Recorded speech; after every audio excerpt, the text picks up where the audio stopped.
اعوذ باللہ من الشیطان الرجیم بسم اللہ الرحمن الرحیم سے اللہ تعالیٰ نے بہت ہی عمدہ انداز میں، سوال کے انداز میں، نحن خلقناکم فلولا تصدقون، ہم نے تمہیں پیدا کیا تو کیا ہو گیا ہے تمہیں، کیوں نہیں تصدیق کرتے، کیوں نہیں مانتے کہ ہم دوبارہ بھی پیدا کر سکتے ہیں، کیوں تمہیں اس میں تعجب ہے، استبعاد کیوں نظر آتا ہے؟ نحن خلقناکم، ہم نے تمہیں پیدا کیا، فلولا تصدقون افرأیتم ما تمنون، کیا تم نے کبھی غور کیا جو تم ٹپکاتے ہو، وہ منی جو تم ٹپکا دیتے ہو، انتم تخلقونہ ام نحن الخالقون، رحم مادر میں اس کی تخلیق تم کرتے ہو یا ہم کرتے ہیں؟ یہ بہت وہ انداز ہے کہ پالتا ہے بیج کو مٹی کی تاریکی میں کون، یہ بھی آگے آ جائے گا۔ یہ سارا تخلیق کا مرحلہ کون کر رہا ہے جو ہم پڑھ چکے ہیں کہ 3 پردوں کے اندر وہ اللہ تخلیق کر رہا ہے، ابڈومینل وال بھی ہے، پھر یوٹرس کی وال ہے، پھر اندر وہ جھلی ہے، 3 پردوں میں، فی ظلمات ثلاث، کون تخلیق کر؟ تم تخلیق کرتے ہو، تم نے اعضاء بنائے ہیں وہاں جا کے، تم نے ان کی آنکھیں اور کان بنائے ہیں۔ نحن خلقناکم فلولا تصدقون افرأیتم ما تمنون، تم نے تو بس وہ بوند تھی وہ ٹپکا دی،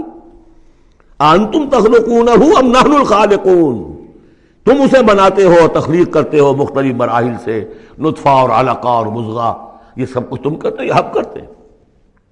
اس کا جواب سکھایا ہے، جہاں بھی یہ سوال آئے اس کا جواب دیجئے فوراً، بل انت یا رب، پروردگار تو کرتا ہے، ہم نہیں کرتے۔ یہ ساری کاریگری، صنائی، مصوری، خلاقی، یہ سب تیری ہے۔ نحن خلقناکم فلولا تصدقون ارأیتم ما تمنون انتم تخلقونہ ام نحن الخالقون نحن قدرنا بینکم الموت وما نحن بمسبوقین۔ یہ آیت بھی مشکلات القرآن میں سے ہے، بہرحال اس کی ایک توجیہ جو میری سمجھ میں آئی ہے وہ میں عرض کر رہا ہوں۔ ہم نے تمہارے مابین موت کو ٹھہرا دیا ہے اور ہم نہیں ہیں عاجز آنے والے۔ تمہارے مابین موت سے کیا مراد ہے؟ یہ جو 2 زندگیاں ہمیں ملیں گی، ایک زندگی اس دنیا میں ہے، اس میں ایک جسم ہے ہمارے پاس، اس کے ساتھ ہم زندہ ہیں۔ موت پر یہ جسم مٹی میں چلا جائے گا، لیکن وہ جان اور روح، اس کے لیے موت نہیں ہے۔ پھر آخرت میں اٹھایا جائے گا تو پھر ایک ہمیں جسم دیا جائے گا، گویا کہ ویسے شعور تو ہمارا ہی ہے، وہی ہمارا شعور چلے گا، کنٹینیوٹی آف کانشسنس، وہ تو روح اور جان کے ساتھ ہے جو منتقل ہو رہی ہے، جسم جو ہے وہ نیا ملے گا۔ یہ 2 جو تمہاری زندگی کے ادوار ہیں، اس کے مابین ہم نے ایک وقفہ ڈالا ہوا ہے، یہ موت کا۔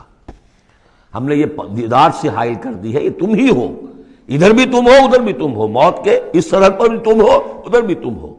روح وہی ہوگی، جان وہی ہوگی، البتہ اس کے جسم جو ہے علیحدہ دیے جائیں گے۔ موت ایک زندگی کا وقفہ ہے، یعنی آگے بڑھیں گے دم لے کر۔ لیکن اس میں جو اصل بات سمجھنے کی ہے، جو میں نے اس سے پہلے بھی عرض کی ہے، اور یہاں اس کو اچھی طرح سمجھ لیجیے، بہت واضح ہو کر یہ بات آ رہی ہے کہ جو آخرت میں ہمیں جسم ملے گا وہ بعین ہی یہ نہیں ہوگا، یہ جسم تو اس زندگی میں بھی وہی نہیں رہتا، بدل رہا ہے، مسلسل بدل رہا ہے، کنٹینیوس چینج میں ہے۔ یہ میرے خون کے خلیات ارب ارب آج ختم ہو چکے ہیں، نئے پیدا ہو چکے ہیں، کل وہ ختم ہو چکے ہیں، نئے آ جائیں گے، اٹس اے کنٹینیوس پروسیس۔ ہماری کھال کے اوپر سے جھلی پھسلتی رہتی ہے اور بنتے رہتے ہیں، ناخن کٹتے رہتے ہیں اور بنتے ہیں وہ ناخن جو ہیں، تو جو ہمیں پیدا کیا جائے گا تو بعین ہی کون سا جسم ہوگا؟ میرا 40 برس کی عمر کا جسم ہوگا یا 60 برس کی عمر کا جسم ہوگا یا 20 برس کی عمر کا جو جسم تھا وہ ہوگا؟ کون سا جسم ہوگا؟ تو جسم یہ نہیں ہے، جسم اور ہوگا، لیکن ہوگا اس جیسا، جس کے اندر سارے یہ معاملات موجود ہوں گے، اور یہ کہ اس کے اندر جو جان اب دوبارہ ڈالی جائے گی اس جسم کے ساتھ جو ملحق کی جائے گی، وہ اپنے اس شعور ذات کے ساتھ، وہی شعور ذات جو ہے وہ منتقل ہو جائے گا۔ تو نحن قدرنا بینکم الموت،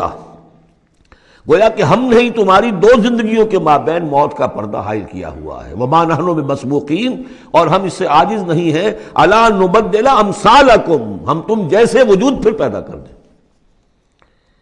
تمہارے جیسے امثال۔ اور یہ بات قرآن مجید میں 3 جگہ آ چکی ہے، سورہ دہر میں تو اب آگے آئے گی، نحن خلقناہم وشددنا اسرہم واذا شئنا بدلنا امثالہم تبدیلا، امثال کا لفظ آتا ہے۔ اس سے پہلے ہم پڑھ چکے ہیں سورہ بنی اسرائیل میں،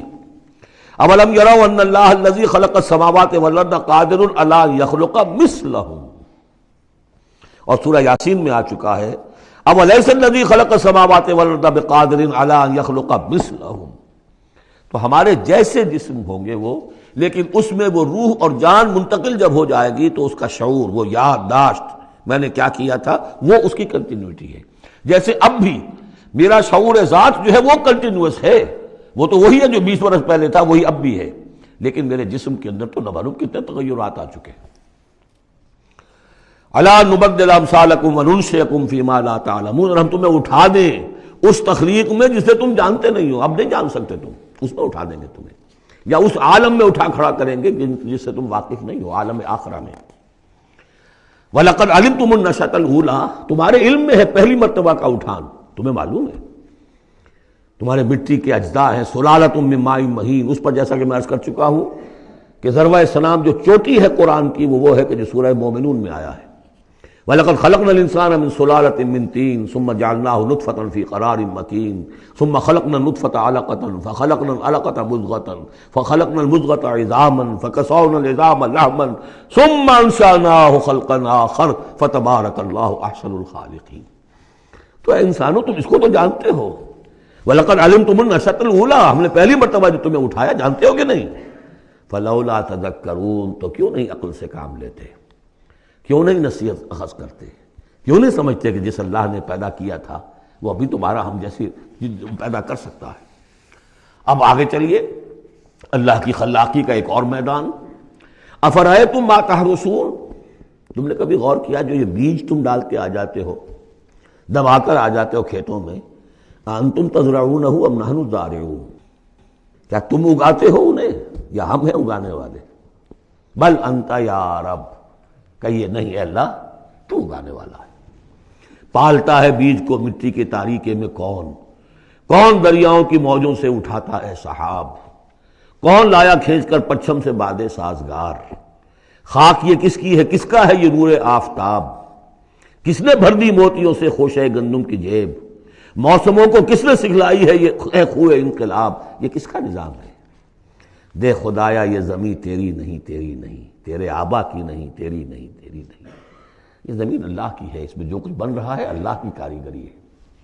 افرأیتم ما تحرثون، تم جو بوتے ہو کبھی سوچا تم نے، انتم تزرعونہ ام نحن الزارعون، کیا تم اگاتے ہو اس کو یا ہم اگاتے ہیں؟ بل انت یا رب لو نشاء لجعلناہ حطاما، ہم چاہے تو تمہاری کھیتی کو چورا چورا کر دیں، کوئی آفت سماوی آئے، کوئی جھکڑ چلے، کوئی اولے پڑ جائیں، فظلتم تفکہون، تو اب تم بیٹھے رہو باتیں بناتے ہوئے، چیختے چلاتے ہوئے، انا لمغرمون، ہم پر تو بڑا تاوان آ گیا، ہم نے بیج ڈالا، ہم نے کھاد ڈالی، ہم نے یہ کیا، سب بیڑا غرق ہو گیا، انا لمغرمون، ہم پر تو بہت بڑا تاوان آ گیا، بل نحن محرومون، بلکہ ہم تو محروم ہو کر رہ گئے۔ افرأیتم الماء الذی تشربون، کبھی تم نے غور کیا وہ پانی جو تم پیتے ہو، انتم انزلتموہ من المزن ام نحن المنزلون، کیا بادلوں سے تم نے اسے اتارا ہے، برسایا ہے، یا ہم ہیں برسانے والے؟ بل انت یا رب، یقیناً اے پروردگار تو ہے اتارنے والا۔ لو نشاء جعلناہ اجاجا، اگر ہم چاہیں تو اسے کڑوا کر دیں، فلولا تشکرون، تو کیوں شکر نہیں کرتے؟ افرأیتم النار التی تورون، کبھی تم نے سوچا وہ آگ جو تم جلاتے ہو، روشن کرتے ہو، انتم انشأتم شجرتہا ام نحن المنشئون، کیا اس کے درخت کو تم نے بنایا ہے، اٹھایا ہے، اگایا ہے، یا ہمیں اگانے والے؟ بل انت یار، اب دیکھیے یہ اسلوب پورے قرآن میں اور کہیں نہیں، یہ سوال یہ جواب۔ افرأیتم النار التی تورون انتم انشأتم شجرتہا ام نحن المنشئون نحن جعلناہا تذکرۃ ومتاعا للمقوین، ہم نے بنا دیا اس کو ایک نشانی یاد دلانے کو، اور جنگل والے اور مسافروں کے لیے ایک بہت بڑی متاع، یعنی وہی درخت جیسا کہ میں نے پہلے عرض کیا تھا کہ بعض صحراؤں میں ایسے درخت ہوتے ہیں کہ جن کو رگڑنے سے جن کی شاخوں کو آگ پیدا ہو جاتی ہے۔ ویسے عام معنی میں بھی یہ ہے کہ عام طور پر لکڑی جلا کر آگ جو ہے آدمی حاصل کرتا تھا، درخت کس نے اگائے، تو وہ عام معنی میں بھی ٹھیک ہے، لیکن خاص طور پر وہ درخت جو ہے فسبح باسم ربک العظیم، پس تسبیح کرو، پاکی بیان کرو اپنے رب کی، اس کے نام کی کہ جو بہت عظمت والا ہے۔ صدق اللہ العظیم۔